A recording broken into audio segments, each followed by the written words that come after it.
নমস্কাৰ। আজি মই পাঠ কৰিবলৈ লৈছোঁ মদন শৰ্মাৰ এটি গল্প নাৱৰীয়া।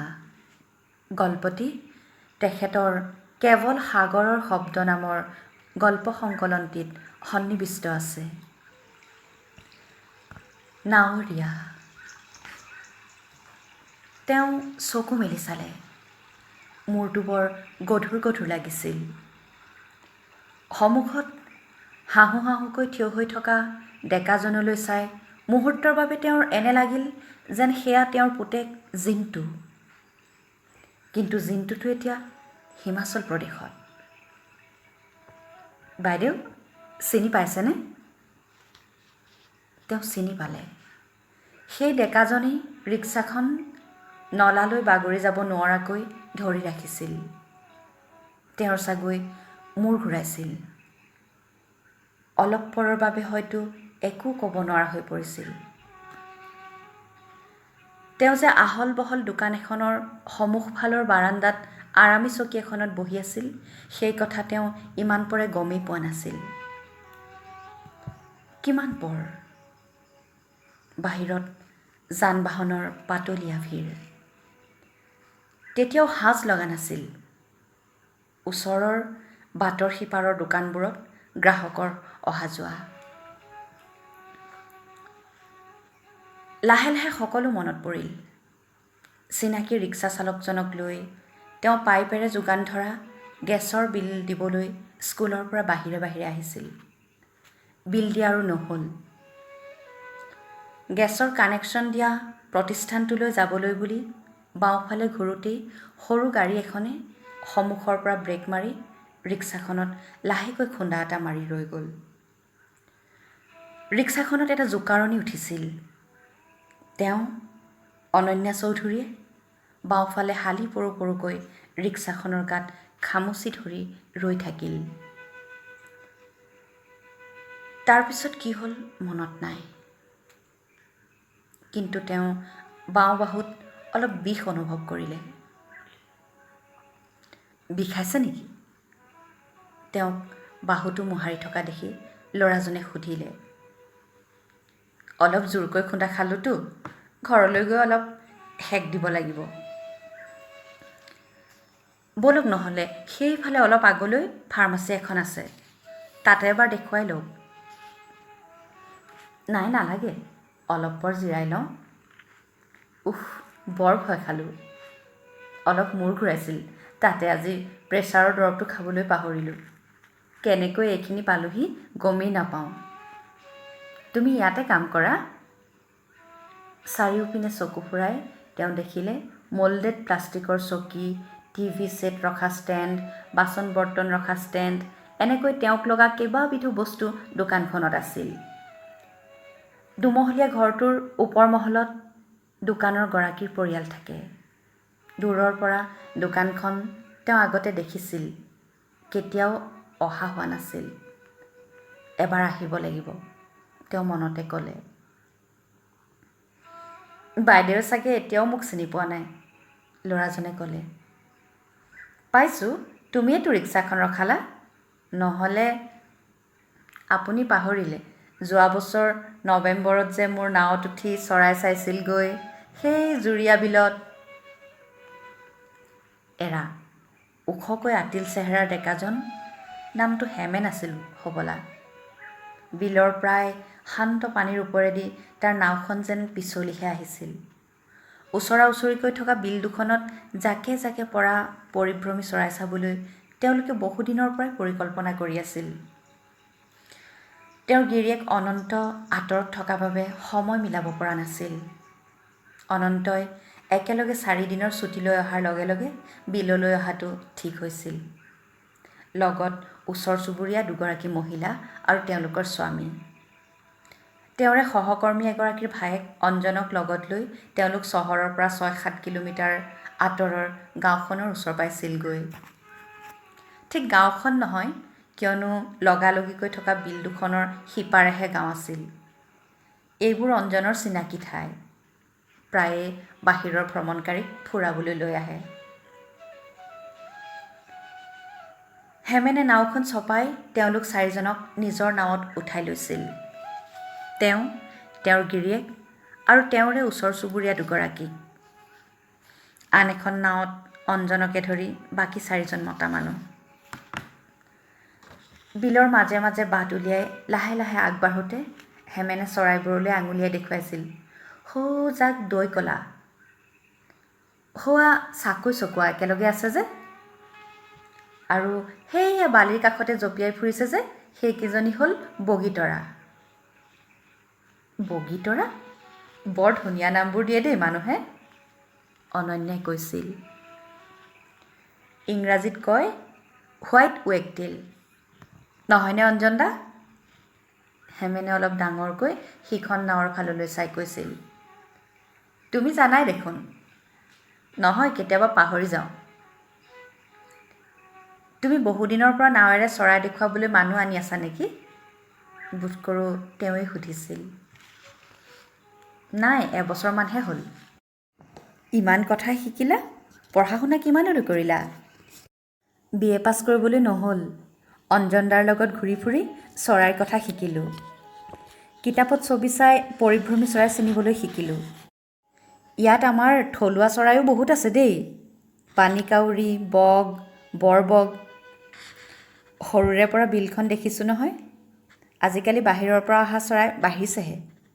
সেই যাক চাওক ওপৰলৈ, সেয়া বনৰীয়া হাঁহ। সিহঁত পৰিভ্ৰমী।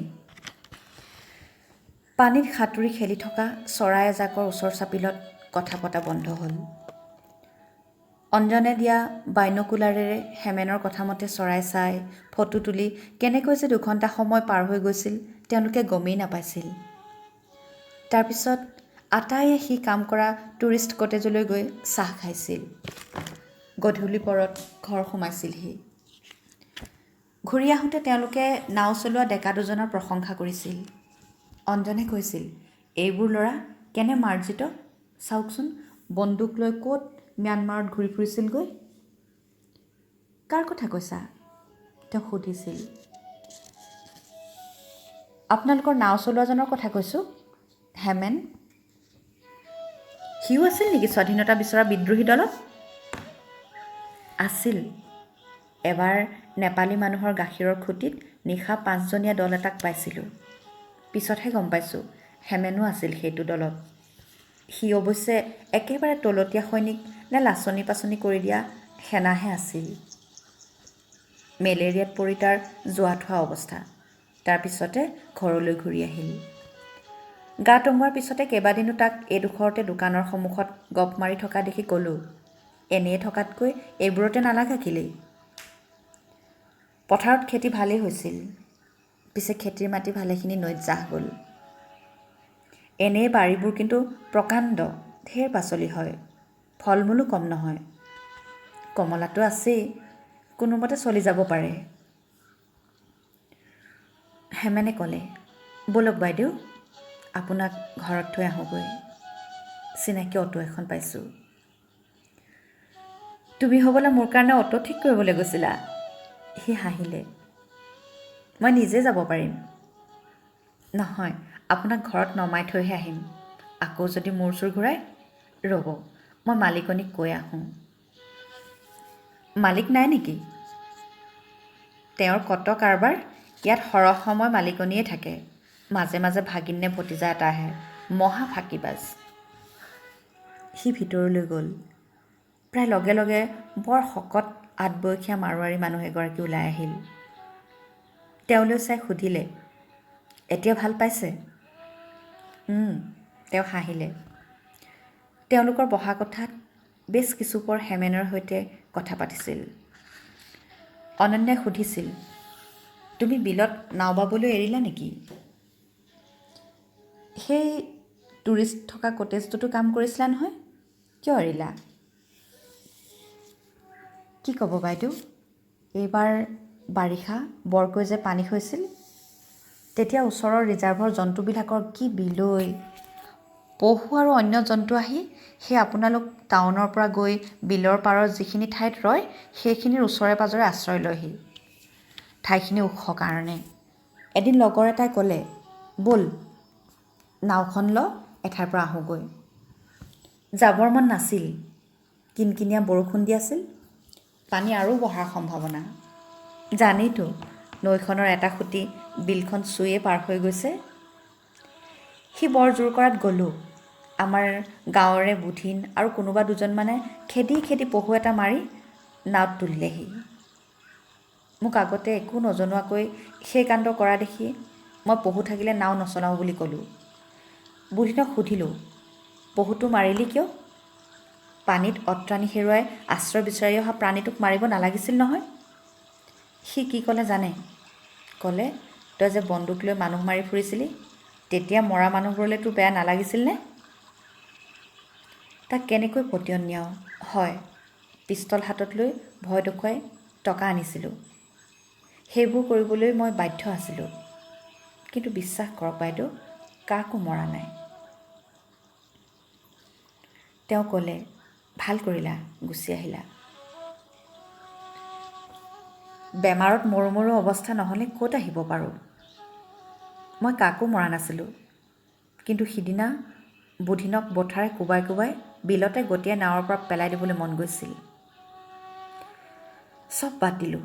কি হ'ব চৰাইৰ কাৰণে চিন্তা কৰি। বহুতৰ লগতে বেয়া হ'ল। মানুহবোৰ ইমান লোভীয়া কিয়?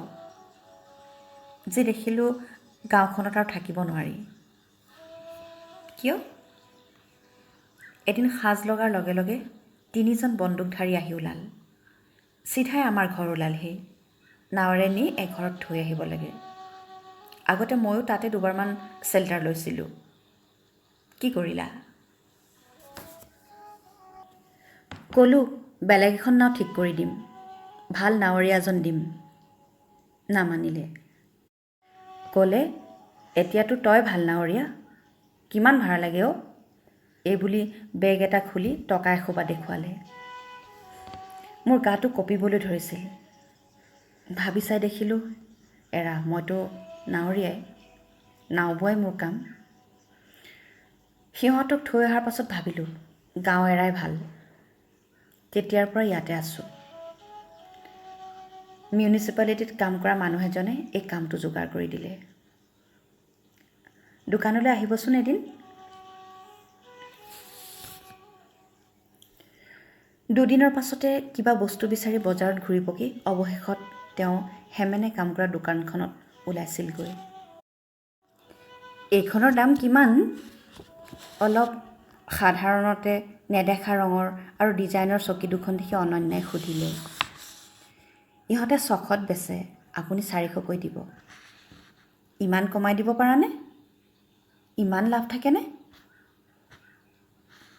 নাথাকে কিজানি। মালিকনীয়ে আপত্তি নকৰিব? বেলেগ বস্তু বিক্ৰী হ'ল বুলি ক'ম। 400 টকীয়া বহুত বস্তু আছে নহয়। তেওঁ অলপ অপ্ৰস্তুত হৈ হাঁহিলে। কথাটো বেয়া নহ'বনে? আমাক যে ইমানকৈ ঠগিছে, লুটিছে, শোষণ কৰিছে, সেয়া ভাল হৈছেনে? ইহঁতে আমাৰ মানুহবোৰক বুৰ্বক বনাইছে। হেমেনৰ খং উঠা যেন লাগিছিল। তোমাৰ ইমান খং উঠিছে কিয়? ইহঁত মহা অশলাগী। পুৱাৰ পৰা ৰাতিলৈকে কিমান কাম কৰোঁ। চান্দা বিচাৰি জোৰ জবৰদস্তি কৰিবলৈ অহাবোৰক বুদ্ধি কৰি ফুচুলাই ধমক দি খেদোঁ। তথাপি সন্তুষ্ট নহয়, বুজিছেনে বাইদেউ? মাজতে দেউতাৰ কাহি কাহি একেবাৰে বেয়া অৱস্থা। ভালকৈ ডক্তৰক দেখুৱাবলৈ বুলি ডিব্ৰুগড়লৈ নিলোঁ। ছুটি নাই। 2 দিনৰ দৰমহা কাটিলে। ইফালে পইচানো পাওঁ কিমান? কাইলৈ ভনীজনীয়ে চাকৰিৰ ইণ্টাৰভিউ দিবলৈ যাব। হাতততো অলপ পইচা দি পঠাব লাগিব। এডভান্স খুজিলোঁ। নাই, কয় বোলে মালিক আহিলে কৈ চাম। এনে বজ্জাত। ভালকৈ গালি পাৰিলোঁ। এইবোৰ দেখিলে আকৌ গুচি যাবৰ মন যায়। এতিয়া তোমাক কিমান পইচা হ'লে চলি যাব? নাই, নালাগে বাইদেউ। তেওঁ বেগৰ পৰা পইচা উলিয়াই চকীৰ দাম দিলে। তাৰপিছত 500 টকীয়া নোট এখন তাৰ হাতত গুজি দিলে। সি ল'বও নোখুজিছিল। এনেই দিয়া নাই, ধাৰলৈ দিছোঁ। মইতো আহিয়ে থাকিম, আহিলে ঘূৰাই দিবা। মই বা থাকোঁনে নাই? কিয়? ইহঁতৰ কাণ্ড কাৰখানা ভাল দেখা নাই। কি কামত ফচাই দিয়ে কি ঠিক। তুমি কি ক'ব খুজিছা? টাউনৰ বাহিৰত হাইৱেৰ কাষতে ইহঁতৰ বৰ ডাঙৰ গুদামঘৰ আছে। তাৰে ওচৰৰ মাটি দখল কৰি বিহাৰী পৰিয়াল এটা বহিছিল। কিজানি মাটিডোখৰলৈ কিবা গোচৰো চলি আছে। মালিকনীয়ে কি কয় জানে? মই হেনো মানুহঘৰক উঠাই পঠিওৱাত সহায় কৰিব লাগে। আচলতে থ্ৰিটেনিং দি খেদিব লাগে। ইছ ৰাম, কি কাণ্ড! তুমি কি ক'লা? একো কোৱা নাই। কিবা কম নে ইহঁতকে এসেকা দিওঁ ঠিক কৰা নাই। ধেত, সেইবোৰ একো নকৰিবা দেই। সি মিচিকিয়ালে আৰু একো ক'ব নোখোজিলে। তেওঁ জোৰ নকৰিলে। তাৰপিছত 2 নে 3 দিন তাক বিচাৰি সেই দোকানখনলৈ গৈছিল তেওঁ। প্ৰথমবাৰ মালিকনীয়ে ক'লে 3 দিনমান অহা নাই, একো খবৰো দিয়া নাই। দ্বিতীয়বাৰ খবৰ কৰোঁতে ক'লে সি পাবলগীয়া যি আছিল নিলে আৰু কাম এৰি দিলে। তেওঁ আচৰিত নহ'ল, কিন্তু সি যেন তেওঁক এবাৰ লগ কৰি যোৱাটো তেওঁ বিচাৰিছিল। সি যদি আকৌ আগৰ জীৱনলৈ ঘূৰি যায় বৰ বেয়া কথা হ'ব। নাই, সি নিশ্চয় গাঁৱলৈকে উভতি যাব।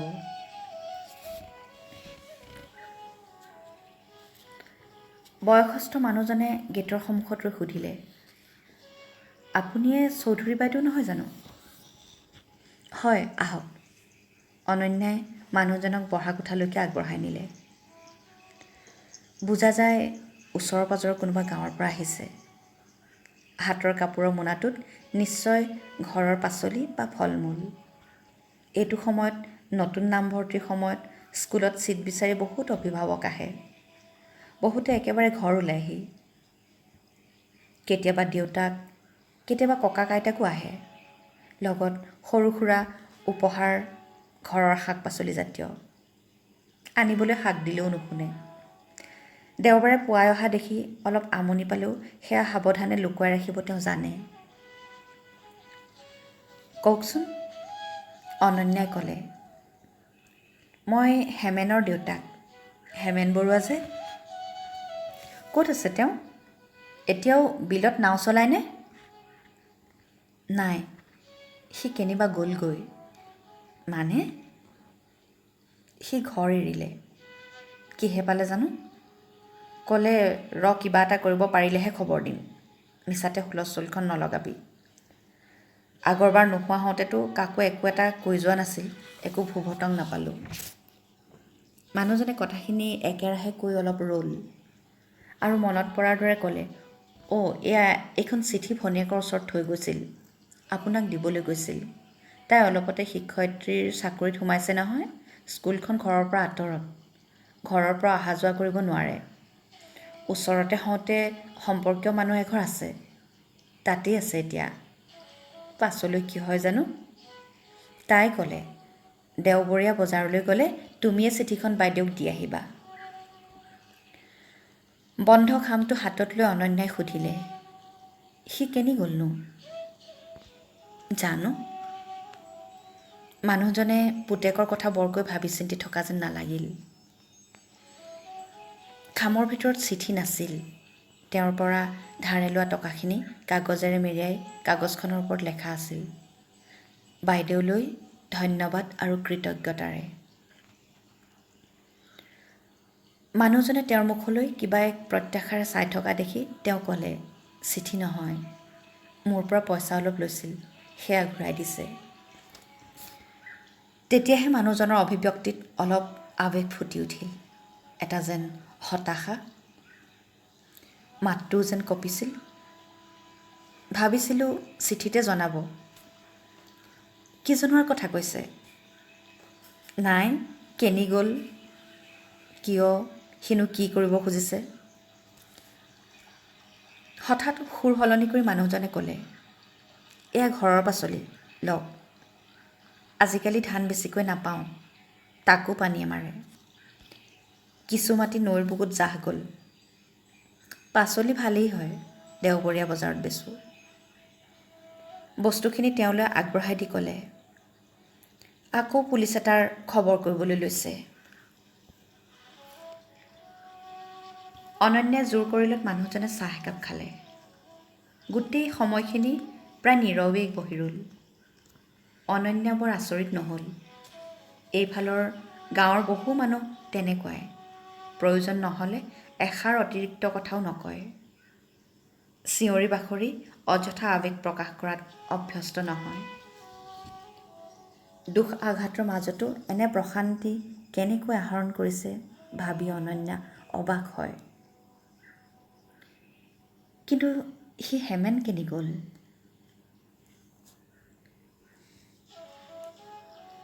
মাজতে ঘৰুৱা কাম কাজত ব্যস্ত থকা বাবে অনন্যাই হেমেনৰ কথা পাহৰিয়ে আছিল। ইমান দিনে তাৰ দেউতাককো এবাৰলৈকো লগ পোৱা নাই। হেমেনৰ কিবা খবৰ থাকিলে নিশ্চয় কেনেবাকৈ দিলেহেঁতেন। গুৱাহাটীৰ পৰা সম্পৰ্কীয় মানুহৰ দল এটা জুৰীয়া বিলত চৰাই চাবলৈ আহিলত আকৌ হেমেনৰ কথা মনলৈ আহিল। নাও যোগাৰ কৰি মানুহ ঠিক কৰি দিয়াৰ বাবে আকৌ এবাৰ অঞ্জনৰ শৰণাপন্ন হ'বলগীয়া হ'ল। অঞ্জনেও হেমেন ঘূৰি আহিল নে নাই গম নাপায়। গাড়ীৰে বিলৰ ফাললৈ গৈ থাকোঁতে তেওঁ ক'লে, বহুত ল'ৰা মুম্বাই বাংগালোৰৰ ফালে আছেগৈ কিবা কিবি সৰু সুৰা কাম কৰি। সিও কিজানি ক'ৰবাত ছিকিউৰিটি গাৰ্ড বা তেনে কিবা কাম কৰি আছে। মোৰ ভয় যদি সি আকৌ আগৰ সেই লগবিলাকৰ ওচৰলৈ ঘূৰি যায়। ল'ৰাবোৰ এনেকুৱা হ'লে বৰ বেয়া লাগে। অঞ্জনে হাঁহিলে। খাটি শিক্ষকৰ নিচিনা কথা কৈছে দেই বাইদেউ। মোৰ বিশ্বাস সি য'তেই নাথাকক ঘূৰি আহিবই। কিয় ক'লা তেনেকৈ? ইতিমধ্যে তেওঁলোক বিলৰ পাৰত উপস্থিত হৈছিলগৈ। অঞ্জনে কৈ গ'ল, চাওক ইমান ধুনীয়া শান্ত বিল, এই পানী, এই চৰাইৰ কাকলি, এই সেউজীয়াৰ মোহত যি পৰিছে সি ঘূৰি নাহিবনে? সংসাৰৰ সমস্ত কোলাহলৰ পৰা দূৰৰ এনে এখন ঠাই ক'ৰবাত পাবনে? অনন্যাই ক'লে, সকলোৱে তোমাৰ দৰে হ'বনে? তোমাৰ দৰে ভাবিবনে? কত সৰু সুৰা সমস্যাৰে মানুহ ভাৰাক্ৰান্ত। অঞ্জনে হাঁহিলে। ঠিকেইতো, কেতিয়াবা মই বৰ ইম্প্ৰেক্টিকেল কথা কওঁ, ভাবোঁ। সেইকাৰণে মোৰ উন্নতি নাই। য'ত আছোঁ তাতেই ৰৈ গ'লোঁ, এই জুৰীয়া বিলৰ পাৰত। কিন্তু এটা কথা বাইদেউ, সকলো মানুহ ওলাই যায় ঘূৰি আহিবৰ বাবে এদিন। যেনেকৈ এই পৰিভ্ৰমী চৰাইবোৰ, চাওক কিমান দূৰৰ পৰা আহিছে সিহঁত, কিন্তু আকৌ ঘূৰি যাব ঘৰলৈ। চৰাই চাই চাই তেওঁলোকৰ নাও দুখন ঘূৰি আহিছিল। বেলি লহিয়াইছিল। শিৰশিৰীয়া বতাহৰ মাজেৰে আকাশৰ পৰা হেঙুলীয়া ৰ'দ বাগৰি আহিছিল। বিলৰ পানীখিনি ৰ'দত জিলমিলাইছিল। হঠাতে যেন তেওঁলোকৰ বিপৰীত ফালৰ পৰা এখন নাও ওলালহি। নাওখন আৱৰি উমাল হেঙুলীয়া ৰ'দ। নাৱৰ টিঙত থিয় হৈ সেয়া কোন? হেমেন? অনন্যাই নিৰ্নিমেষে সেইপিনলৈ চাই থাকিল। অঞ্জনে কিবা কৈ আছিল, তেওঁ নুশুনিলে। বতাহ বৈ আছিল। চৰাইৰ মাত অহৰহ পানীৰ মাজৰ পৰা আকাশৰ পৰা ভাহি আহিছিল। মাজে মাজে বতাহে পানীবোৰ খেলিমেলি কৰি দিছিল। হেঙুলীয়াৰ মাজেৰে সি এনেকৈয়ে নাও বাইয়ে থাকিবনে? ধন্যবাদ।